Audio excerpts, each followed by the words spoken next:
नमस्कार विद्यार्थियों, मैं हूं वीरेंद्र पायल। आज आपके लिए लेकर के आया हूं कक्षा 10वीं आरबीसी हिंदी पाठ्यक्रम 2020-21। प्रिय विद्यार्थियों, सबसे पहले बता दूं, संपूर्ण पाठ्यक्रम को 4 खंडों में विभाजित किया गया है और उन 4 खंडों का अपने बिंदु वाइज अध्ययन करेंगे कि कितने कौन से खंड से कितने बिंदु पूछे जाएंगे, कितने प्रश्न पूछे जाएंगे और प्रत्येक बिंदु या प्रत्येक प्रश्न का जो अंक भार है वो कितना होगा।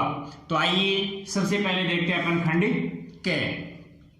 प्रिय विद्यार्थियों, खंड क के बारे में बता देता हूं कि सर्वप्रथम अपठित बोध होता है। अपठित बोध यानी होता है ज्ञान या जानकारी जो हमारे आज तक पाठ्यक्रम में अपन ने नहीं पढ़े हैं, उन्हीं के आधार पर वो आपको अपठित बोध में गद्यांश और पद्यांश दोनों होते हैं। गद्यांश और पद्यांश उन दोनों दो देकर के अपन को इन्हीं में से प्रश्न पूछेगा। तो देखो, सबसे पहले देखते हैं अपन गद्यांश में से प्रश्न हो किस प्रकार से पूछे जाते हैं। तो बताया गया है दिए गए गद्यांश में से 3 प्रश्न होंगे।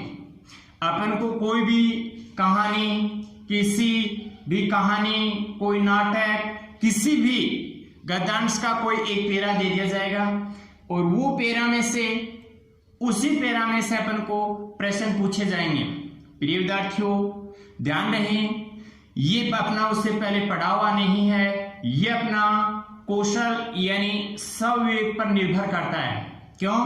क्योंकि उसी समय अपन को उसका तत्काल पढ़ करके जवाब देना है। तो परीक्षक हैं वो अपना बारे में जानने की कोशिश करते हैं कि विद्यार्थी में बोध यानी किसी चीज को ग्रहण अधिगम करने की क्षमता कितनी है, जानकारी प्राप्त करने की क्षमता कितनी है। उसी के आधार पर अपने 3 प्रश्न होंगे और 3 प्रश्नों के अंक होंगे 1 + 1 + 2 = 4। तो 3 प्रश्न होंगे अपठित गद्यांश में से। उसी प्रकार अपन को दिया जाएगा दूसरा अपठित बोध में अपठित पद्यांश। प्रिय विद्यार्थियों, इसमें भी उसी प्रकार के प्रश्न होंगे। दिए गए पद्यांश में से 3 प्रश्न पूछे जाएंगे।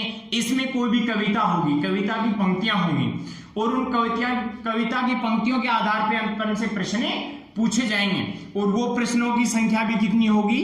3 ही होगी। और वो किस प्रकार से होगी?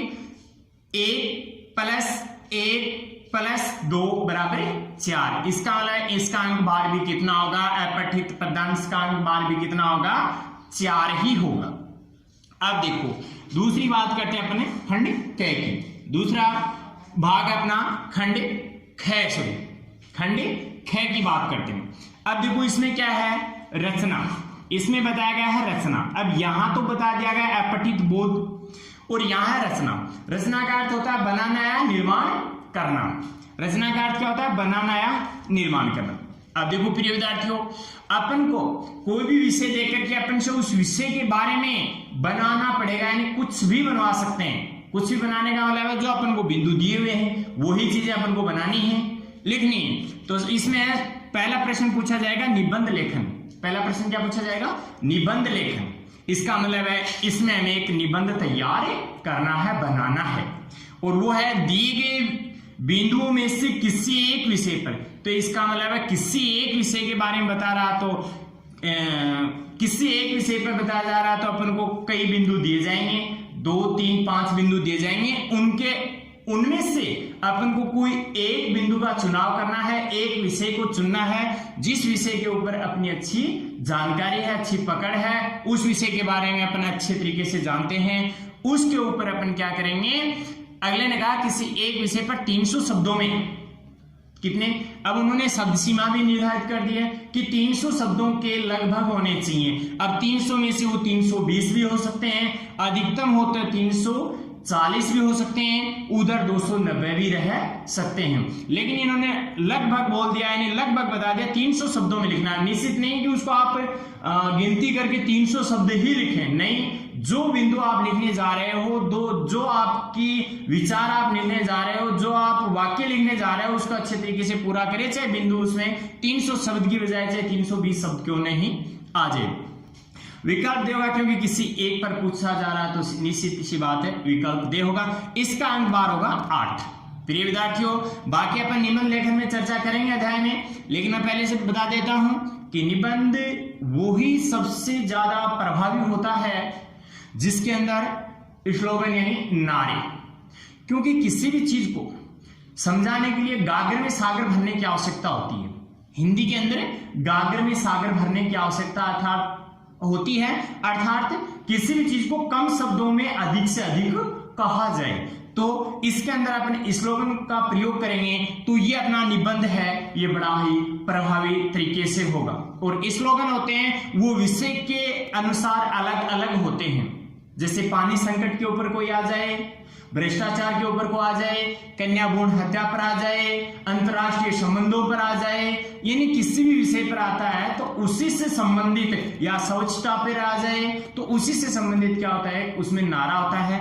और ध्यान दें विद्यार्थियों, नारा होता है उसको अपन अलग से डायरेक्ट करके लिख सकते हैं। क्यों? क्योंकि उसका जो परीक्षक है उसकी नजर वहां तत्काल प्रभाव से जानी चाहिए, इसलिए इसमें जितना सुंदर तरीके से लिखा जाएगा उतना ही उतने ही अंक अधिक मिलने की संभावना रहती है।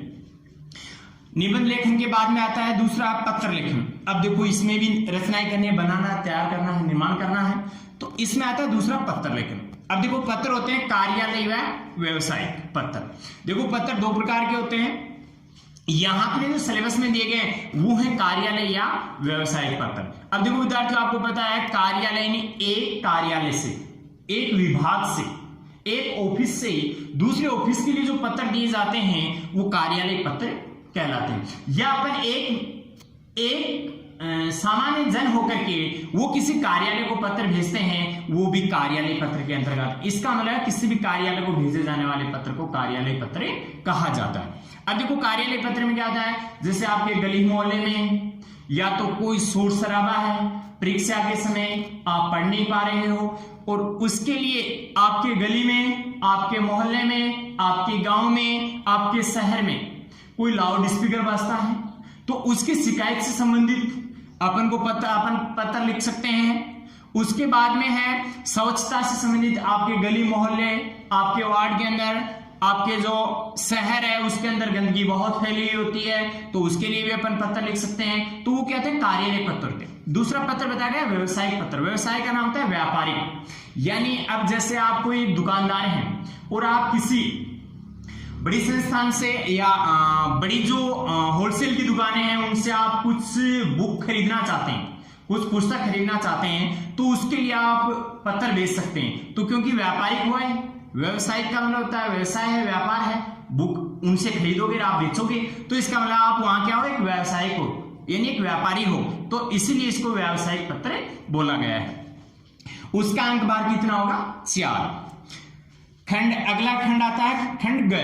खंड ग में देखो व्यवहारिक व्याकरण। अब अपन बात करते हैं, अपन ने जैसे 6th क्लास 5th क्लास में पढ़ा, संधि पढ़ी, समास पढ़ा, संज्ञा पढ़ी, सर्वनाम पढ़ा, विशेषण पढ़ा, उन्हीं में से कुछ अपन को यहां दिया गया है और कुछ इस तरह के बढ़ करके दिया गया इस तरह से। तो देखो प्रिय विद्यार्थियों ध्यान दें, खंड ग के अंदर व्यवहारिक व्याकरण है। व्यवहारिक व्याकरण के अंदर भी अपन को 6 बिंदु बना दिए गए। इस व्याकरण के अंदर कितने बना दिए गए हैं, संपूर्ण अपन को 6 बिंदु दे दिए गए हैं। और 6 बिंदु किस प्रकार से दिए गए हैं, अब 6 बिंदुओं में क्योंकि इसका संपूर्ण अंक बार है, वो खंड ग का अंक बार है, वो कितना है, 12 है। तो अपन सबसे पहले देखते हैं इसमें 6 बिंदु कौन कौन से। देखो सबसे पहले दिया गया है इसमें क्रिया। सबसे पहले क्या बताई गई है, क्रिया, और क्रिया के बाद में यानी क्रिया कॉमा अल्पविराम विशेषण। तो इसका मतलब है क्रिया और विशेषण दोनों ही चीजें हैं, क्रिया और विशेषण। अब देखिए क्रिया किसी काम को करना या होना है, वो अपने क्रिया का जो अध्याय पढ़ेंगे उसके अंदर समझेंगे, विशेषण को वहां समझेंगे। लेकिन इनमें से यानी क्रिया का परिभाषा भी पूछ सकता है और वाक्य देकर के उसमें क्रिया का प्रकार भी पूछ सकता है। और उधर विशेषण है क्योंकि किसी संज्ञा वह सर्वनाम शब्दों की विशेषता बताने वाले शब्दों को क्या बोला जाता है, विशेषण बोला जाता है। तो उसका अंक बार कितना होगा, 2। उसका अंक बार कितना होगा, 2। दूसरा बिंदु आता है कारक काल और वाच्य।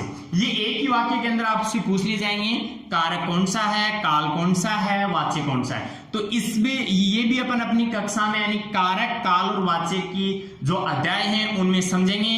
कारक क्या होते हैं, कितने होते हैं, विभक्ति चिन्ह क्या होती है, काल किसे कहते हैं, काल के भेद कितने होते हैं, वाच्य किसे कहते हैं, वाच्य के कितने भेद होते हैं, कौन कौन से भेद होते हैं, वो अपन उस कक्षा में पढ़ेंगे। यहां सिर्फ इतना ही समझना है कि इसका अंक भार कितना है, इसका अंक भार भी 3 है। आगे है तीसरा बिंदु, व्याकरण का तीसरा बिंदु है समास। अब देखो समास भी अपन समास के अध्याय में पढ़ेंगे कि समास की परिभाषा, समास के भेद और भेदों की भी परिभाषा।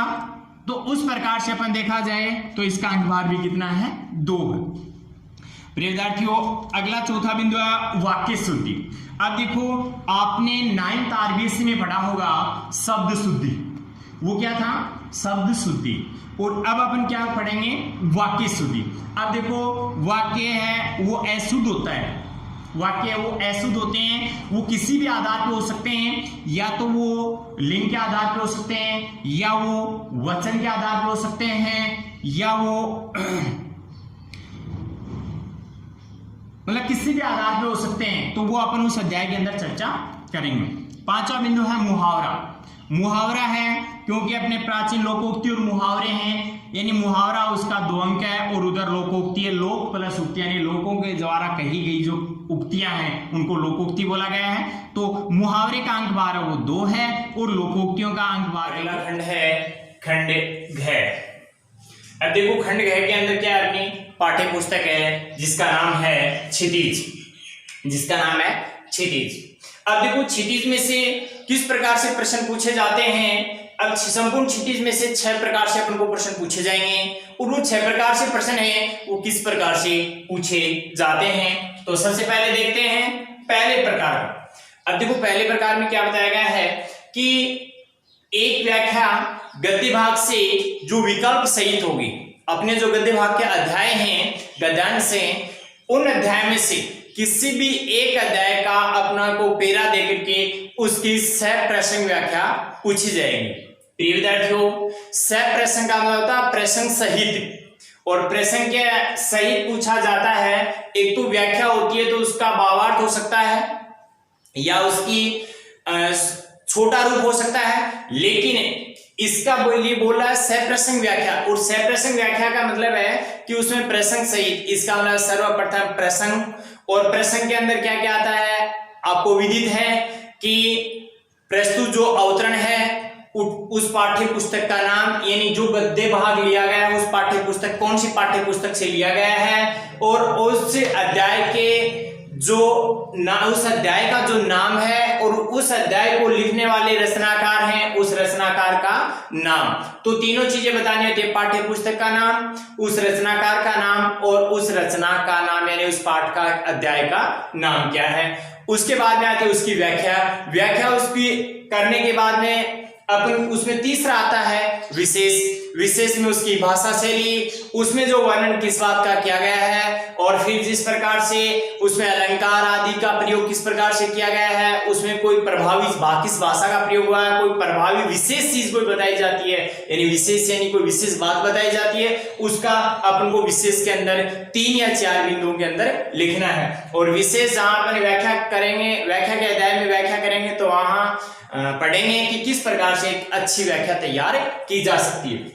दूसरे प्रकार का है, ये है एक व्याख्या है वो पद्यभाग से होगी। देखो प्रिय विद्यार्थियों, एक तो है गद्यभाग से, दूसरी है पद्यभाग से। पद्यभाग इन जो काव्य खंड है अर्थात जो कविताएं हैं उन अध्याय में से कोई किसी एक अध्याय के ऊपर, किसी एक अध्याय में से एक व्याख्या यानी एक कविता दे दी जाएगी, और उस कविता वो कविता भी क्या होगी, विकल्प सहित होगी, यानी किसी 2 अध्याय में से दिया जाएगा और उनमें से कोई एक अध्याय की अपन को व्याख्या करनी होगी। उसका अंक बाद भी कितना होगा, 6 होगा। याद रहे ये भी सप्रसंग व्याख्या होगी। तीसरे प्रकार का प्रश्न बताया गया है, दो निबंधात्मक प्रश्न पूछे जाएंगे।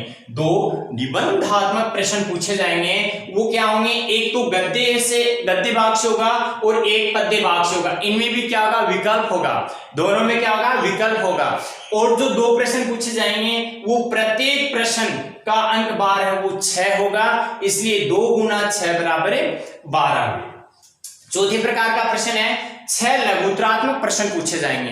भाई सीधी सी बात है, क्षितिज में खंड 2 आ रहे हैं तो दोनों भागों से पूछे जाएंगे। तो 6 लघुत्तरात्मक प्रश्न पूछे जा रहे हैं तो 3 गद्य भाग से पूछे जाएंगे और 3 पद्य भाग यानी काव्य खंड से पूछे जाएंगे, जिस प्रकार से 6 गुना 2 बराबर 12 अंक हुए।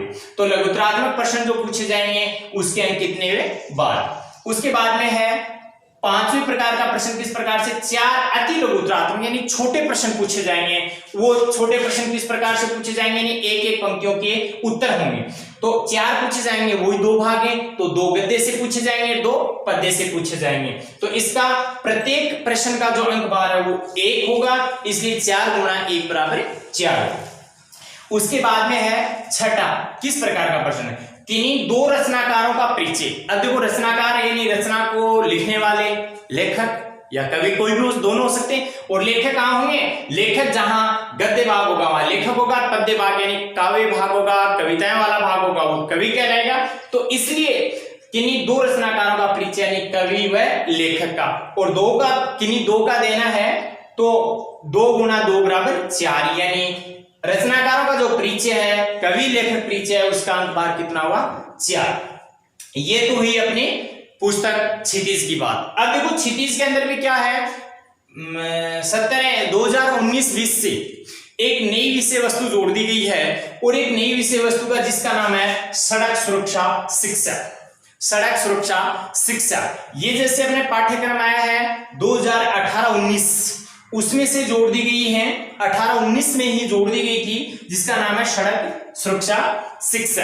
और सड़क सुरक्षा शिक्षा के अंतर्गत क्या होता है, विद्यार्थियों को यातायात से संबंधित नियमों की जानकारी प्रदान करने हेतु ये माध्यमिक शिक्षा और राजस्थान शिक्षा बोर्ड माध्यमिक शिक्षा बोर्ड के द्वारा जोड़ा गया है। और इसके अंतर्गत क्या है कि सड़क से संबंधित या यातायात से संबंधित जो नियम है, जो गाड़ी से संबंधित है, पैदल चलने से संबंधित है, खड़े होने से संबंधित है, उन सबको यहाँ जोड़ा गया है। और उसका जो अंक बार है वो 4 रखा गया है। अब देखो प्रिय विद्यार्थियों, ये 70 इस पिछले 70 से जोड़ा गया है, तो इसमें 2 बार जो प्रारंभ 2018-19, 19-20 उसमें तो क्या पूछा गया था प्रश्न, सड़क यानी संकेत पूछे गए थे। और संकेत किस प्रकार से संकेत दे दिए गए थे, उनमें से पूछा गया कि इस संकेत का अर्थ क्या होता है। जबकि 2019-20 यानी इस सत्र के अंदर पूछा गया था कि सड़क सुरक्षा से संबंधित प्रश्न पूछा गया था, अर्थात उसमें स्वास्थ्य से संबंधित, शराब पीने से संबंधित, वो यानी जो नुकसान होने वाले हैं उनसे संबंधित, या और भी कि शराब पीकर के वाहन चलाने से क्या क्या नुकसान हो सकते हैं उनसे संबंधित। तो अब की बार का प्रश्न है वो संकेतों पर नहीं किया गया था, बल्कि वो पूछा गया था कि शराब पीकर के गाड़ी चलाने से क्या क्या नुकसान हो सकते हैं, तो उससे संबंधित प्रश्न पूछे गए थे। और अब आगे की संभावना देखो किस प्रकार से पूछा जाएगा, लेकिन अपन को दोनों ही चीजें यानी सड़क सुरक्षा संकेत और उन अध्याय से संबंधित सड़क सुरक्षा से संबंधित नियम है, उन दोनों ही प्रकार की हमें तैयारी रखनी पड़ेगी। और दोनों के अंदर ही किसी प्रकार का प्रश्न पूछा जा सकता है, और उन दोनों में से यानी अंक बार कितना होगा, 4 होगा। तो आज के लिए इतना ही। जय हिंद, जय भारत।